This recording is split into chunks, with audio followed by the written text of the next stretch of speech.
नमस्कार। BP tutor में एक बार फिर से आपका हार्दिक स्वागत है। ये वीडियो कक्षा 8 के गणित के छात्रों के लिए है और इसमें कराएंगे इकाई संख्या 4 सर्वसमीकाएँ और सर्वसमीकाएँ में अभ्यास 4A कराएंगे। तो इन सवालों को करने के लिए हम सर्वसमीका का प्रयोग करेंगे। तो सवाल नंबर 1 है, निम्नांकित के विस्तार कीजिए। अब सवाल नंबर का है b+1 और घात में है q, घात में 3 है तो इसको बोलेंगे q। तो इसके लिए क्या करेंगे हम, a बराबर b, जो पहला पद है वो a है, तो a बराबर b और b बराबर दूसरा पद है 1 को रखने पर अब लिखेंगे सर्वसमीका यानी समीकरण। तो हमारी सर्वसमीका क्या है, a + b q, तो aq + bq + 3ab और कोष्ठक में a + b, ब्रैकेट में a + b। तो ये हमारी हो गई सर्वसमीका। अब इस सर्वसमीका के आधार पर मैं a बराबर b यानी पहला पद सवाल का और b बराबर 1 यानी सवाल का दूसरा पद, ये पहला पद है a मान लेंगे, a की जगह b लिखेंगे और ये दूसरा पद है इसको b की जगह 1 लिखेंगे। तो a बराबर b और b बराबर 1 को प्रतिस्थापित करने पर, इसका मतलब है जहाँ a होगा वहाँ b लिखेंगे और जहाँ b है वहाँ 1 लिखेंगे q। अब क्या करते हैं, ये लिखा है a + b, तो a के स्थान पर हमें b लिखना है, तो b प्लस और b के स्थान पर 1 लिखना है। तो ये बन गया हमारा ये सवाल इस तरह से। अब ये सर्वसमीका है, यहाँ से हम सवाल को लिखना शुरू करते हैं। तो जहाँ भी a है वहाँ लिखोगे पहला पद b और जहाँ b है वहाँ लिखेंगे पहला पद 1। तो लिखेंगे b की घात 3 प्लस 1 की घात 3 प्लस 3। अब इनके बीच में कोई चिन्ह नहीं है तो चिन्ह गुणा का आता है, फिर a के स्थान पर b और b के स्थान पर 1 और फिर a के स्थान पर b और b के स्थान पर 1। ये ध्यान रखना है कि जहाँ भी हमारा सवाल में a होगा वहाँ हमें b लिखना है और जहाँ b होगा वहाँ हमें 1 लिखना है, इसका ध्यान रखना है। अब ये कोष्ठक खोलेंगे तो ये तो ऐसे ही रहना है, इसको लिखेंगे b q रहेगा। q का मतलब है b को 3 बार लिखकर गुणा करना, तो इसका उत्तर इतनी आएगा। ऐसे 1 को लिखेंगे 3 बार तो इसका उत्तर 1 आएगा। कैसे, 1 गुणा 1 गुणा 1 गुणा करेंगे तो उत्तर 1।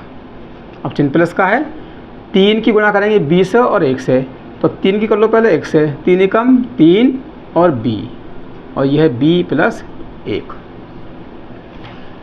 अब लिखेंगे bq + 1। अब ये कोष्ठक खोलना है यानी ब्रैकेट खोलना है। तो आप जानते हैं कि अगर किसी ब्रैकेट से पहले संख्या होती है तो उस संख्या से ब्रैकेट के अंदर के पदों में गुणा करते हैं। तो 3b की गुणा करेंगे b से, तो 3b की घात 2। अभी घात 2 क्यों आया, क्योंकि 3b की गुणा करनी है इस तरह से b से, तो 3 का 3 रहेगा। अब b 2, एक ये है 2 बार है, इसलिए घात में 2 आ गया, क्योंकि गुणा करने में घातों को जोड़ते हैं। प्लस का चिन्ह, अब 3b करेंगे गुणा 1 से करेंगे तो 3b आएगा। अब करना है इसको विस्तार। तो विस्तार का मतलब यह है कि जो हमारा दूसरा पद है उसको लिखेंगे सबसे अंत में। तो लिखेंगे bq + 3b की घात 2 प्लस 3b और ये प्लस 1। हम कह सकते हैं कि इसको हमें लिखना है व्यवस्थित क्रम में, बढ़ते घटते क्रम में। तो इस तरह से हम पहले लिखेंगे जिसमें घात ज़्यादा है उस बीज पद को, फिर उससे कम, फिर उससे कम, फिर उससे कम। तो ये हो गया विस्तार। तो मुझे आशा है कि ये सवाल आपको समझ में आ गया होगा। खा की तरफ अब सवाल नंबर खा भी इस तरह करना है। तो c प्लस 3 की तुलना a प्लस b की घात 3 से करनी है। जब तुलना करेंगे तो a बराबर पहला पद लिखेंगे c और b बराबर दूसरा पद लिखेंगे 3। इसका मतलब है जहाँ a आएगा वहाँ हम c लिखेंगे और जहाँ b आएगा वहाँ 3 लिखेंगे। को प्रतिस्थापित करने पर, चाहे इस तरह पहले लिख लें, कोई अंतर नहीं पड़ता है। अब लिखेंगे इसका जो हमारा सर्व समीकरण है वो लिखेंगे। तो सर्व समीकरण है a प्लस बी बराबर A cube plus B cube plus 3ab और ब्रैकेट में a प्लस बी, ये सर्व समीकरण है। तो इस सर्व समीकरण में जहाँ a आएगा उसके स्थान पर c लिखना है और जहाँ b आएगा उसके स्थान पर 3 लिखना है। तो a है, यहाँ लिखेंगे c और यहाँ लिखेंगे 3 की घात ब्रैकेट की घात 3। इस तरह से ये बन गया हमारा सवाल। फिर a आ गया तो जहाँ भी a होगा वहाँ c लिखना है। तो c की घात 3 और b है तो 3 लिखेंगे, 3 की घात 3 प्लस 3ab के बीच में कोई चिन्ह नहीं है तो चिन्ह गुणा का लगाते हैं। a के स्थान पर c और b के स्थान पर 3, फिर ब्रैकेट में a के स्थान पर c और b के स्थान पर 3। तो सर्व समीकरण के अनुसार हमने ये सवाल बना लिया। अब ये कोष्ठक खोलना है। तो c की घात 3 का मतलब है c को लिखेंगे 3 बार, तो c की घात 3 आएगा और 3 की घात 3 का मतलब है 3 को लिखेंगे इस तरह से 3 बार। जिसमें घात 3 होता है उसको 3 बार लिखकर गुणा करेंगे। 3 तिया 9 और 9 तिया 27, तो इसका आ गया 27। इनके बीच में गुणा का चिन्ह है तो संख्या की संख्या से गुणा कर लेंगे। 3 तिया 9 और c और कोष्ठक में यानी ब्रैकेट में है c प्लस 3। अब ये हमें ब्रैकेट खोलना है, ये तो ऐसे ही रहना है c की घात 3 प्लस 27। किसी कोष्ठक से पहले अगर कोई संख्या होती है तो गुणा करते हैं। 9c की गुणा करेंगे c से, तो यहाँ कर लेते हैं 9c की c से गुणा करेंगे तो 9 का 9 रहेगा और c एक बार ये है, एक बार ये है, 2 बार है तो c की घात 2 आ जाएगा। 9c की 3 से करेंगे 9 तिया 27 और c। इस तरह से एक कोष्ठक खोल लिया। अब क्या करना है, जो सेकंड वाला संख्या है उसको लिखेंगे सबसे बाद में। तो c की घात 3 प्लस 9c की घात 2 प्लस 27c और प्लस 27, ये हो गया इसका उत्तर। सवाल नंबर ग है 2x प्लस 3 की घात 3, इसका विस्तार करना है। तो जैसे हमने अभी करा थे ये भी वैसे होनी है। लिखेंगे 2x प्लस 3 की घात 3 की तुलना a प्लस b की घात 3 से करने पर। तो क्या करना है, हम लिखेंगे सर्व समीकरण, ये हमारी सर्व समीकरण बनेगी a प्लस b की घात 3 बराबर a Q plus b Q plus 3ab plus a plus b, ये है सर्व समीकरण। में a बराबर 2x, क्योंकि पहला पद मानते हैं a को, और b बराबर 3 को प्रतिस्थापित करने पर। थोड़ा इसमें आगे पीछे हो सकता है लेकिन उत्तर में कोई प्रभाव नहीं पड़ेगा। ये चाहे हम पहले लिख सकते हैं या इसके साथ लिख सकते हैं, इससे कोई अंतर नहीं पड़ना है।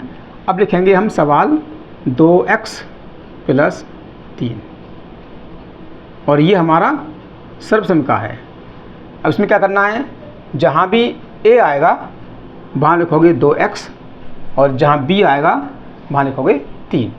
a के स्थान पर लिखना है 2x, तो ये हमारा a आ गया 2x की घात 3, फिर ये b है 3 की घात 3, फिर 3ab है तो 3 लिखेंगे। इनके बीच में कोई चिन्ह नहीं है तो चिन्ह गुणा का लगाते हैं, ए के स्थान पर 3x, बी के स्थान पर 3 और कोष्ठक में ए के स्थान पर 3x और बी के स्थान पर 3। तो ये बन गया सर्वसमीकरण के अनुसार तुलना करने पर इसका समीकरण। अब ये हमें यहाँ 3 लिखना है, तो लिखेंगे 2x प्लस 3 की घात 3 बराबर 2x की घात 3 है, तो जिसमें घात 3 होगा उसको लिखेंगे 3 बार 2x गुणा 2x गुणा 2x, इस तरह से लिख लेंगे। अब गुणा करेंगे 2 दूनी 4, 4 दूनी 8, तो हो गया 8 और x कितने बार है 3 बार, तो x की घात 3।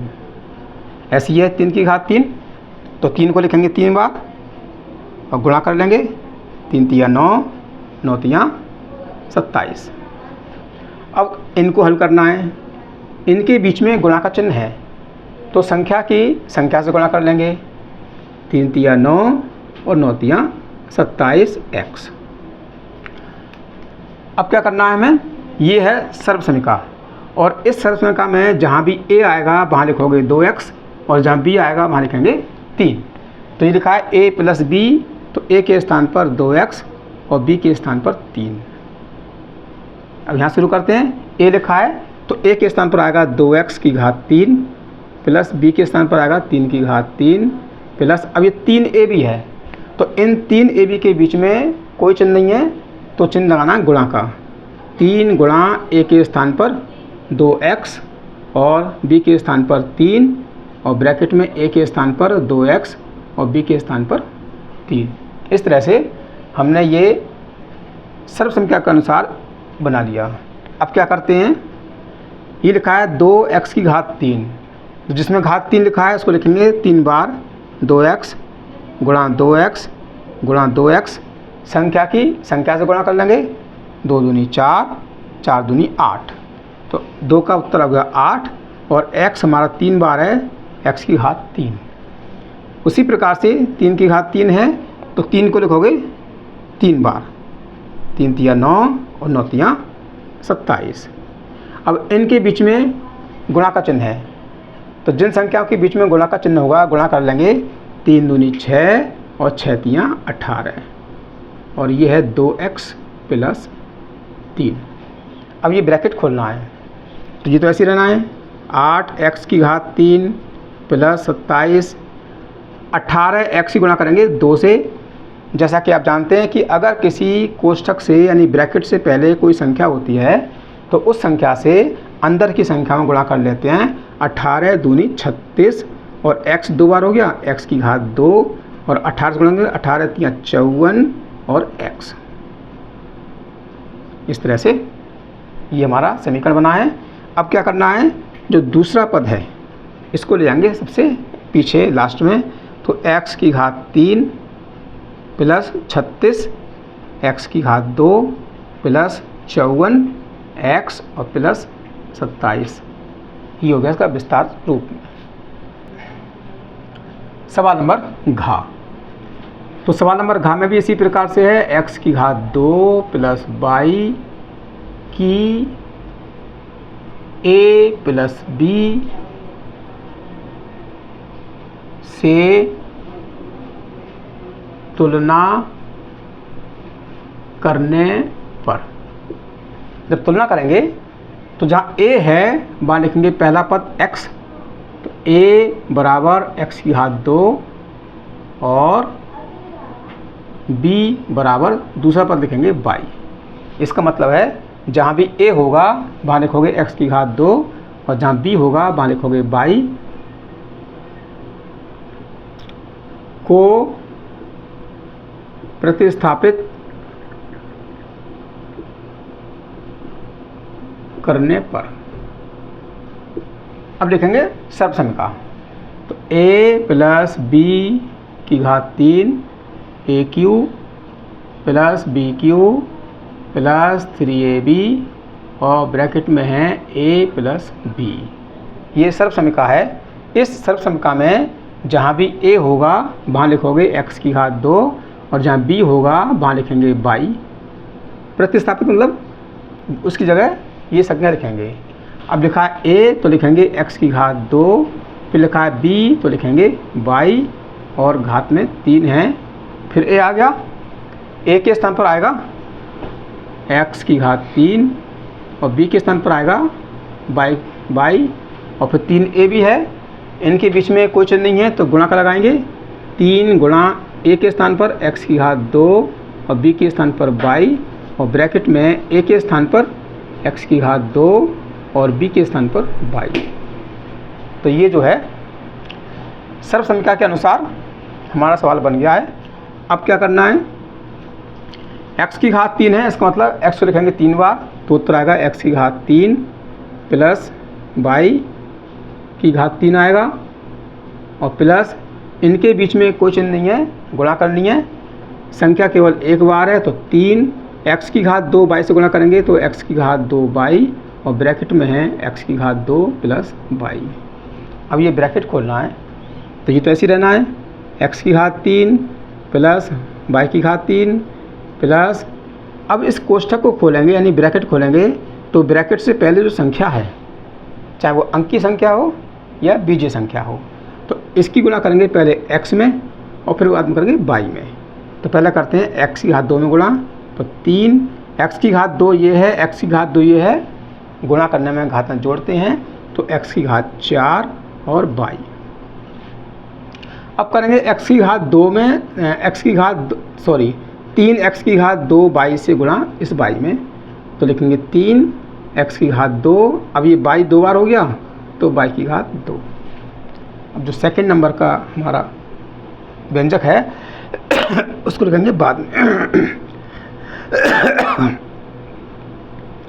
x की घात 3 प्लस 3x की घात 4 बाई प्लस 3x की घात 2 बाई की घात 2 और दूसरा व्यंजक लिखेंगे सबसे लास्ट में बाई की घात 3। ये हो गया इसका विस्तार रूप में। अब अगला है 5 प्लस 3 बाई तो 5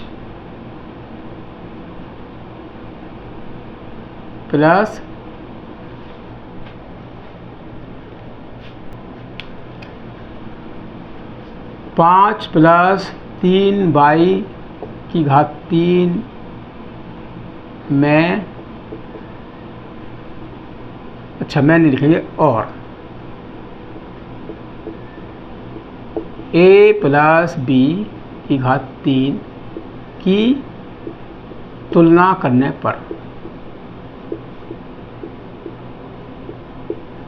जब इसकी तुलना करेंगे तो a के स्थान लिखेंगे पहला पद यानी a बराबर हो जाएगा 5 और b के स्थान पर दूसरा पद b बराबर 3 बाई को प्रतिस्थापित करने पर। प्रतिस्थापित का मतलब यह है कि जहाँ a होगा वहाँ लिखेंगे 5 और जहाँ b होगा वहाँ लिखेंगे 3 बाई। अब लिखते हैं पहले सर्व समीकरण। तो सर्व समीकरण हम लिखेंगे a प्लस बी, ये हमारी सर्व समीकरण है। तो A cube plus B cube plus 3ab और a प्लस बी। सबसे पहले हमने ये लिख लिया सर्व समीकरण। अब जो हमारा सवाल है उसको लिखेंगे, जहाँ भी a है 5 लिखेंगे, जहाँ b है 3 बाई लिखेंगे। तो a के स्थान पर आएगा 5 और b के स्थान पर आएगा 3 बाई। और फिर आगे a है तो 5 की घात 3, b है 3 बाई की घात 3 प्लस अब 3ab है। तो इन 3ab के बीच में कोई चिन्ह नहीं है। तो जैसा कि आप जानते हैं कि अगर किसी बीजीय व्यंजक या अंकीय संख्याओं के बीच में कोई चिन्ह नहीं होगा तो उसमें लगाते हैं गुणा का चिन्ह। 3 गुणा a के स्थान पर लिखेंगे 5 गुणा b के स्थान पर लिखेंगे 3 बाई और कोष्ठक में a के स्थान पर 5 और b के स्थान पर 3 बाई। इस तरह से ये हमारा सवाल बनेगा। अब पहले इसको हल करना है। 5 की घात 3 है, जिसमें घात 3 होता है उसको लिखेंगे 3 बार और फिर गुणा कर देंगे। 5 पंजे 25 और 25 पंजे 125। ऐसे 3 बाई की घात 3 है तो 3 बाई को लिखेंगे 3 बार। जितनी घातें होती हैं उतनी बार लिखते हैं। संख्या की संख्या से गुणा कर लेंगे। 3 तिया 9, 9 तिया 27 और बाई की बाई से करेंगे तो बाई की घात 3, क्योंकि बाई 3 बार है, प्लस इनके बीच में गुणा का चिन्ह है तो गुणा कर लेंगे, 3 पंजे 15 और 15 तिया 45 और ये 22 और 5 प्लस 3 22। अब ये ब्रैकेट खोलना है, कोष्ठक खोलना है, तो ये तो ऐसे रहना है 125 27 बाई की घात 3। इस कोष्ठक से पहले यानी ब्रैकेट से पहले ये संख्या है तो संख्या से संख्या में गुणा कर लेंगे, 45 में गुणा करेंगे 5 से तो 5 पंजे 25 और 5 चौक 20 और 2 22, ये 22 रहेगा, प्लस का चिन्ह 45 से गुणा करेंगे 3 से, 3 पंजे 15 और 3 चौक 12 और 13 और 1 बाई ये है, 1 बाई ये है, बाई की घात 2 आ जाएगा। अब क्या करना है, करना वैसे ही है, इनको बढ़ते क्रम में लिखेंगे, पहले ये संख्या लिखेंगे, फिर ये लिखेंगे और फिर ये लिखेंगे और लास्ट में ये आएगा। तो पहले लिखेंगे 27 बाई की घात 3 और फिर लिखेंगे बाई की घात 2 वाला, 135 बाई की घात 2 और फिर लिखेंगे 225 बाई और सबसे लास्ट में आएगा 125। ये हो गया विस्तार रूप में। अब इसको लिखेंगे विस्तार रूप में, तो कैसे लिखेंगे, सबसे पहले है 125 और उसके बाद लिखेंगे 225 बाई और उसके बाद लिखेंगे 135 बाई की घात 2 और सबसे बाद लिखेंगे 27 बाई की घात 3। यानी विस्तार रूप में करने के लिए या तो घटते क्रम में लिखते हैं या बढ़ते क्रम में लिखते हैं।